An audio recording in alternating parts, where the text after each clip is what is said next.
Hey guys, welcome to a new video. इस video में हम डिस्कस करने वाले हैं स्ट्रिंग का एक बहुत ही बेसिक सा क्वेश्चन। इजी भी मार्क्ड है जीएफजी में। इसका नाम है आइसोमॉर्फिक स्ट्रिंग्स। तो देखते हैं इस क्वेश्चन में बोल क्या रहा है। इस क्वेश्चन में सिंपली कहा गया है कि हमें दो स्ट्रिंग दी गई है। एक स्ट्रिंग वन है और एक स्ट्रिंग टू है। और हमें बोला गया है कि हमें बताना है कि ये दोनों क्या आइसोमॉर्फिक है कि नहीं है। बेसिकली हमें बूलियन वैल्यू रिटर्न करनी है, ट्रू या फॉल्स। तो आइसोमॉर्फिक स्ट्रिंग्स होती क्या है, क्वेश्चन में पढ़ लेना आप। ठीक है, मैं बता देता हूँ वैसे क्या होती है। आइसोमॉर्फिक स्ट्रिंग्स क्या होती है कि अगर आपको कोई एक स्ट्रिंग दे रखी है, मान लो हमें स्ट्रिंग एस दे रखी है, S1। ठीक है, तो अगर स्ट्रिंग S1 के हर एक कैरेक्टर को मैं रिप्लेस कर दूं किसी एक नए कैरेक्टर के साथ, तो जो स्ट्रिंग बनेगी वो अगर S2 के बराबर हो गई तो यानी ये दोनों स्ट्रिंग क्या है, आइसोमॉर्फिक है। फॉर एग्जाम्पल, स्ट्रिंग वन में क्या है, अभी कैरेक्टर ए बी है। तो अगर पहले ए को मैं रिप्लेस कर देता हूँ मान लो एक्स के साथ, दूसरे ए को रिप्लेस कर दिया मैंने एक्स के साथ, फिर जो नेक्स्ट कैरेक्टर है बी उसको रिप्लेस कर दिया मैंने वाई के साथ, तो जो स्ट्रिंग वन है अब वो क्या बन चुकी है, ए बी से हटकर वो क्या बन चुकी है, एक्स एक्स वाई। तो स्ट्रिंग वन है X X Y, string two है एक्स एक्स वाई, दोनों बराबर, इसका मतलब ये दोनों आइसोमॉर्फिक है। और अगर बराबर नहीं होती तो आइसोमॉर्फिक नहीं होती। यहाँ पे एक छोटा सा क्वेश्चन आ सकता है यार तुम्हारा कि भैया आपने बोला कि ए को बी को हम मतलब ए को एक्स के साथ रिप्लेस करेंगे और बी को वाई के साथ। जरूरी क्यों है कि ए को एक्स के साथ रिप्लेस करो। अगर मैंने बोला कि बस मुझे क्या करना है, स्ट्रिंग वन के हर एक कैरेक्टर को किसी एक दूसरे कैरेक्टर के साथ रिप्लेस कर देना है, तो ए को तो मैं यार जेड के साथ रिप्लेस कर सकता था, ई के साथ, सी के साथ, डी के साथ, जी एफ जी किसी भी कैरेक्टर के साथ रिप्लेस कर सकता था। But why I have chosen it to replace it with X. इसका सिंपल सा रीजन यही है कि हमें ना दो स्ट्रिंग्स को कंपेयर करना था, स्ट्रिंग टी स्ट्रिंग वन को स्ट्रिंग टू के साथ। तो स्ट्रिंग वन को टू के साथ कंपेयर करूंगा और मैं चाहता हूं कि रिटर्न वैल्यू क्या, एक बुलियन वैल्यू ट्रू ट्रू आए, मतलब दोनों स्ट्रिंग बराबर हो। बराबर कब होगी, जब ये ए एग्जैक्टली सिमिलर लगेगा किसके साथ, एक्स के साथ। यानी स्ट्रिंग ith इंडेक्स पर जो भी कैरेक्टर है स्ट्रिंग वन में वो किसके बराबर होना चाहिए, ith इंडेक्स पर जो भी कैरेक्टर है स्ट्रिंग टू में। इसीलिए मैंने ए को एक्स के साथ रिप्लेस किया बजाय कि किसी और कैरेक्टर के साथ। तो ये बेसिकली ये तो समझ में आ ही गया अगर सबको, नहीं आ गया होगा तो बता दो, दिया ही मैंने।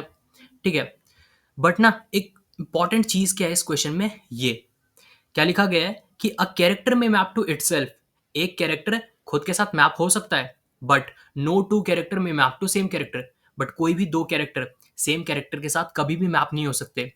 ठीक है, इसको हम देखते हैं क्या होता है ये। ठीक है, देखो यार ये क्वेश्चन है अपने पास।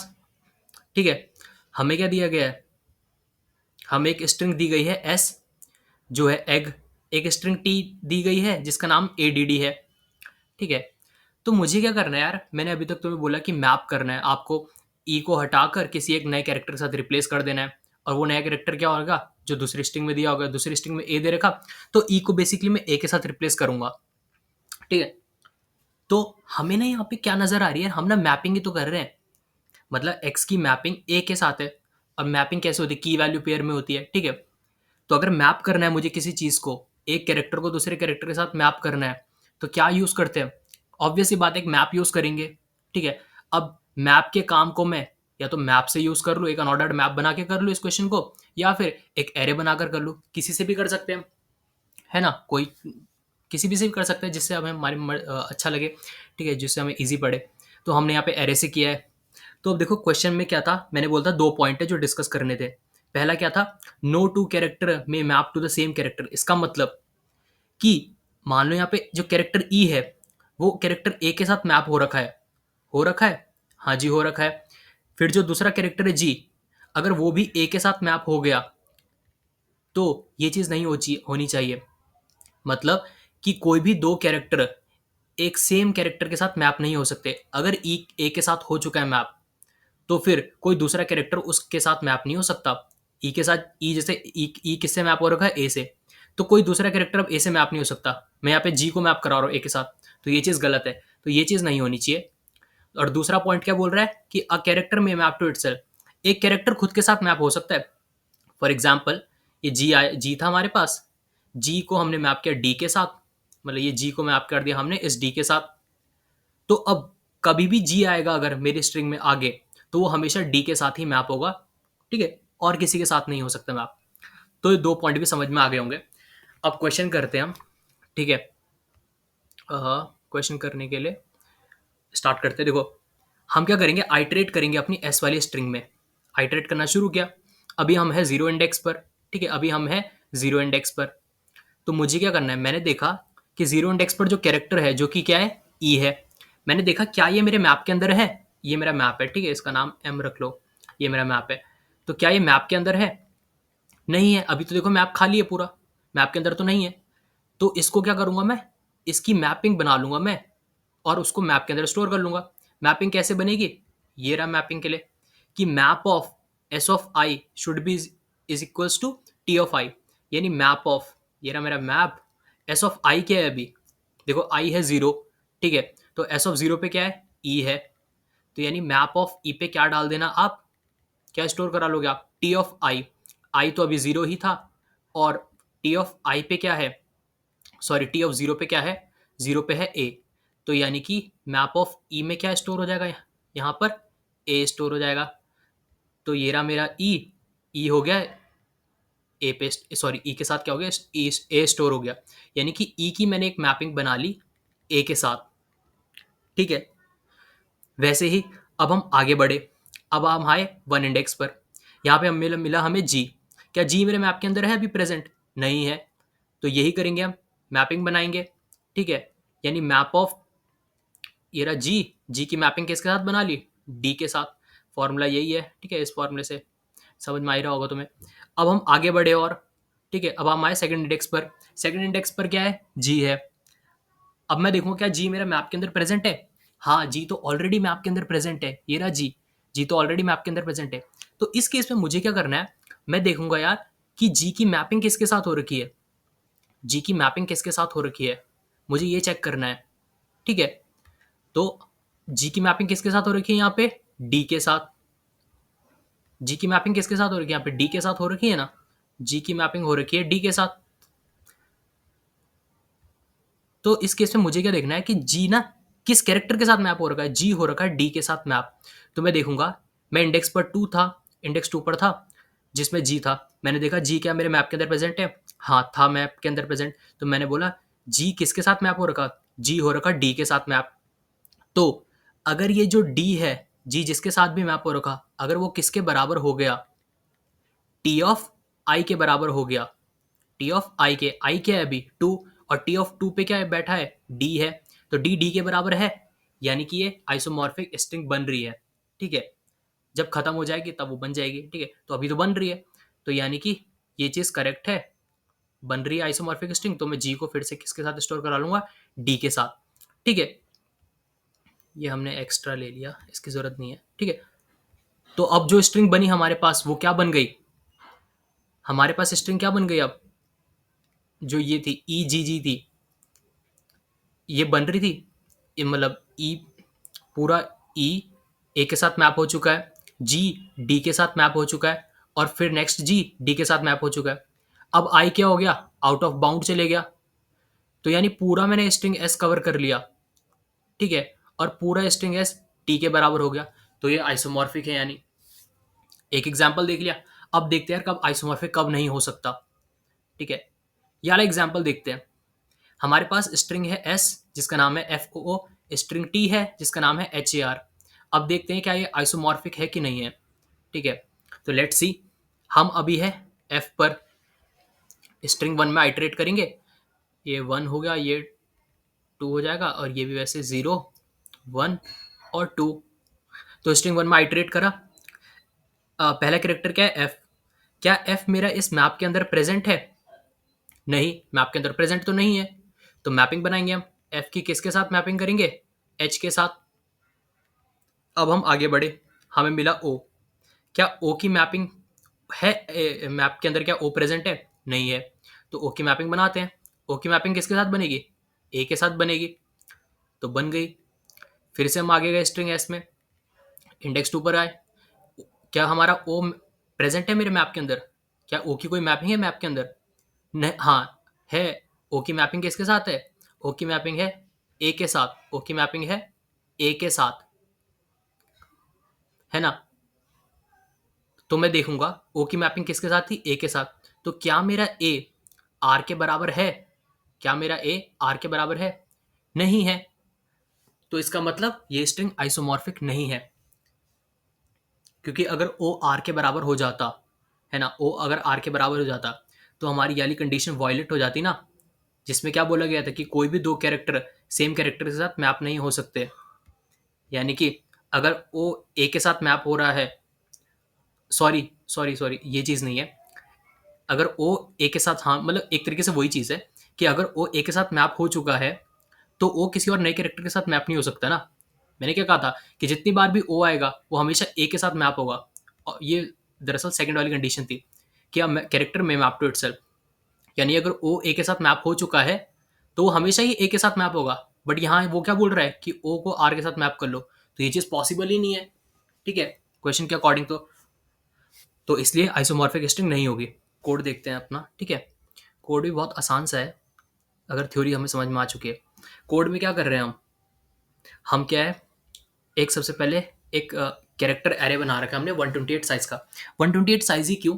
बिकॉज हम मान के चल रहे हैं कि जो भी हमारे पास कैरेक्टर है ना स्ट्रिंग के अंदर, वो क्या है, एस्काई वैल्यू वाले कैरेक्टर हैं। और एस्काई वैल्यू कहाँ से कहाँ तक होती है? एस्काई वैल्यू हमारी होती है कहाँ से कहाँ तक? 0 से 127 तक। 0 से 127 तक होती है हमारी एस्काई वैल्यू। ठीक है, तो टोटल कितने कैरेक्टर्स हो गए? 128। सो इसीलिए 128 साइज का हमने एक कैरेक्टर है बना रखा है। हमने एक चेक लगा रखा है कि अगर स्ट्रिंग वन की लेंथ जो है वो स्ट्रिंग टू के बराबर नहीं हो स्ट्रिंग टू की लेंथ के, तो रिटर्न फॉल्स कर दो। ऑब्वियस ही बात है, अगर दो स्ट्रिंग सेम होनी चाहिए तो उनकी लेंथ भी सेम होनी चाहिए। तो अगर लेंथ ही सेम नहीं है तो रिटर्न फॉल्स, वो कभी भी आइसोमॉर्फिक नहीं हो सकती। तो ठीक है, हम आगे बढ़े। हमने क्या कहा, हम एक स्ट्रिंग वन में आइटरेट करेंगे। तो मैंने स्ट्रिंग वन में आइटरेट किया, फॉर लूप लगाया। ठीक है, फिर मैंने क्या किया, हर एक कैरेक्टर स्ट्रिंग वन के हर एक कैरेक्टर को पकड़ूंगा मैं। तो वही किया मैंने, एक हर एक कैरेक्टर को सी एच के अंदर, एक सी एच नाम का एक कैरेक्टर बना दिया वेरिएबल, उसके अंदर स्ट्रिंग वन के हर एक कैरेक्टर को लूंगा मैं। अब मैंने चेक किया कि अगर ये जो कैरेक्टर आ रहा है ये मेरे एरे के अंदर प्रेजेंट नहीं है, मतलब मेरे मैप के अंदर है। ठीक है, जो भी मैंने मैपिंग बना रखी है, मतलब अगर इस कैरेक्टर के लिए एक मैपिंग प्रेजेंट नहीं है। ठीक है, तो मैंने देखा अगर ये कैरेक्टर की कोई मैपिंग नहीं है तो हम क्या करेंगे, ये दो चीज़ें परफॉर्म करेंगे। ठीक है, ये चीज़ क्या बोल रही है अभी समझेंगे, ये फॉर लूप क्या बोल रहा है। ठीक है, तो उससे पहले हम ये देख लेते हैं इसके नेक्स्ट लाइन क्या बोल रही है। इसके नेक्स्ट लाइन बोल रही है कि आप क्या है, अगर मैपिंग प्रेजेंट नहीं है तो मैपिंग बना दो कि मैप ऑफ, मैप को यहाँ पे मैंने ए आर आर दे रखा नाम। ठीक है, तो ए आर आर ऑफ यानी फिर या फिर बोलो मैप ऑफ, कुछ भी बोल दो। ठीक है, ए आर आर ऑफ जो कैरेक्टर आ रहा है वो किस, उसके अंदर क्या चल जाएगा, स्ट्रिंग टू ऑफ आई। यही तो था ये कि मैप ऑफ एस ऑफ आई के अंदर क्या जाएगा, टी ऑफ आई। ठीक है, और अगर ये कैरेक्टर की पहले से ही एक मैपिंग एग्जिस्ट करती है तो आप क्या चेक करोगे कि उस कैरेक्टर की मैपिंग किसके साथ है। जिसके साथ भी होगी, अगर वो किसके साथ हो गया, टी ऑफ इसके साथ हो गया स्ट्रिंग टू ऑफ आई के बराबर, तो रिटर्न, सॉरी बराबर नहीं हुआ तो रिटर्न फॉल्स। मतलब कि ये कि अगर जैसे हमारे पास जी आया था, जी पहले से प्रेजेंट था, तो जी की मैपिंग हमने देखी किसके साथ थी, डी के साथ। तो वैसे ही एरे ऑफ जी की मैपिंग किसके आता है, एरो ऑफ जी में क्या होगा, डी। तो अगर डी मेरा किसके बराबर नहीं हुआ, स्ट्रिंग टू ऑफ आई, आई में क्या था, अगर हम सेकंड इंडेक्स पर हैं तो आई में क्या है, डी है। तो अगर स्ट्रिंग टू ऑफ डी, अगर ये जो डी आया जी की मैपिंग किसके साथ है, डी के साथ, अगर ये डी के बराबर नहीं होता, मान लो नहीं होता अगर, तो वो आइसोमॉर्फिक कभी हो ही नहीं सकता था, तो इसलिए रिटर्न फॉल्स। ठीक है, और अगर इनमें से कुछ भी नहीं हुआ तो रिटर्न ट्रू ऑब्वियसली। अब देखते हैं ये फॉर लूप क्या था। ठीक है, ये बहुत इंपॉर्टेंट चीज़ है। ये फॉर लूप क्या बोल रहा है कि अगर आपका कोई कैरेक्टर मैपिंग की मैपिंग प्रेजेंट नहीं है मैप के अंदर, तो आप इस इफ कंडीशन के अंदर जाओगे और उससे पहले आप एक फॉर लूप चलाओगे और चेक करोगे। ठीक है, कि हर एक कैरेक्टर देखोगे मैप का। ठीक है, और उसको कंपेयर करोगे किसके साथ, स्ट्रिंग टू ऑफ आई के साथ, और अगर वो दोनों इक्वल आ गए तो रिटर्न फॉल्स। इसका कहने का मतलब ये है कि, इसका मतलब ये है कि लेट से हमारे पास ना एक कैरेक्टर है, मान लो यहाँ पे जी के बाद एक कैरेक्टर है एफ आ रहा है। ठीक है, और टी में भी एक कैरेक्टर है एस नाम का, और ये इंडेक्स कितना हो गया 3, यहाँ पे भी इंडेक्स 3। ठीक है, और ये कैरेक्टर एस है। तो मैं यहाँ पे एक और ब्लॉक बना लेते हैं। ठीक है, तो क्या एफ की मैपिंग प्रेजेंट है इस मैप के अंदर? नहीं, एफ की तो कोई मैपिंग नहीं है। ठीक है, एफ की कोई मैपिंग नहीं है, तो मैंने क्या किया, एक फॉर लूप लगाया अपने मैप के अंदर, और मैप के हर एक कैरेक्टर को देख रहा हूँ कि क्या वो स्ट्रिंग टू ऑफ आई के बराबर, यानी आई कितना है मेरा अभी 3, तो स्ट्रिंग टू ऑफ 3 के बराबर हो गया अगर, तो रिटर्न फॉल्स कर दूंगा। मतलब कि देखते हैं, चलो एफ ये था, मैंने देखा एक फॉर लूप लगाया मैप में, तो पहला कैरेक्टर क्या है मैप का, ए, तो क्या ए एफ के बराबर है, नहीं है। तो आगे बढ़े मैप के अंदर, डी है, क्या डी एफ के बराबर है, नहीं है। फिर से डी आया, क्या डी एफ के बराबर है, नहीं है। ठीक है, फिर हम यहाँ पे आए, सॉरी अब तो मैप खत्म हो गया ना, तो हमने क्या किया, ये मैप खत्म हो गया, तो हम क्या करेंगे, सिंपल इस वाले स्टेटमेंट को चला लेंगे और एफ की मैपिंग बना लेंगे एस के साथ। बट बाई चांस मान लो एफ की एक मैपिंग बन जाती डी के साथ, ठीक है, एफ की एक मैपिंग बन जाती डी के साथ, तो क्या हम रिटर्न फॉल्स कर रहे थे ना वहाँ पे, अगर मैपिंग बन गई, अगर इक्वल टू हो गया, तो मैं रिटर्न फॉल्स कर रहा था। क्यों कर रहा था, बिकॉज अगर एफ की मैपिंग बन चुकी है डी के साथ, तो ये चीज़ गड़बड़ी क्यों होगी, क्योंकि जी की तो ऑलरेडी मैपिंग हो चुकी है डी के साथ, और मैंने क्या बोला था कि अगर जी की कभी भी मैपिंग हो चुकी है डी के साथ, ठीक है, तो वो हमेशा डी के साथ होगी। वो तो ये वाला केस था, और दूसरा केस क्या था, दूसरा केस था फर्स्ट वाला, कि नो टू कैरेक्टर में map to the same character, कि भाई अगर जी डी के साथ मैप हो रखा है, तो कोई और कैरेक्टर कभी नहीं आ सकता जो डी के साथ मैप हो जाए। और इस केस में आ रहा था ये, तो इस केस को हैंडल करने के लिए, केस वन जो है नो टू कैरेक्टर में मैप टू इटसेल्फ, इस केस को हैंडल करने के लिए ये फॉर लूप लिखा गया है। ठीक है, तो यही चीज़ थी। एंड ये तो सिंपल सा है, देखो क्या है अपना, एक फॉर लूप कितना, इसकी टाइम कॉम्प्लेक्सिटी कितनी आएगी, ये फॉर लूप लग रहा है स्ट्रिंग वन की लेंथ तक, तो स्ट्रिंग वन की लेंथ मान लेते हैं एन है, तो अपनी टाइम कॉम्प्लेक्सिटी कितनी आ जाएगी, टाइम कॉम्प्लेक्सिटी कितनी आ जाएगी इसकी, ओ ऑफ एन आ जाएगी। ठीक है, और एक एक्स्ट्रा स्पेस यूज़ कर रहे हैं हम कोई, वैसे तो कर रहे हैं हम यार, एक कैरेक्टर एरे बना रहे हैं, बट कितना साइज़ का बना रहे हैं, 128 साइज़ का, तो नेग्लिजिबल है वो। ठीक है, और वैसे ही मैं मैप में आइटरेट कर रहा हूँ, ठीक है, तो इसका भी कुछ ज़्यादा है नहीं कॉम्प्लेक्सिटी। ठीक है, 128 कैरेक्टर्स ही तो हैं, उन्हीं के अंदर मैप करूँगा, तो 128 का तो एक कांस्टेंट है, तो उसको भी नेगलेक्ट कर लो, तो ओवरऑल टाइम कॉम्प्लेक्सिटी हमारी ओ ऑफ एन आ जाएगी, और स्पेस कॉम्प्लेक्सिटी हमारी आ जाएगी O of one, O of one. तो इसको एक बार रन करके भी देख लेते हैं, compile and run. Okay, oh sorry, इसको कमेंट करना भूल गया,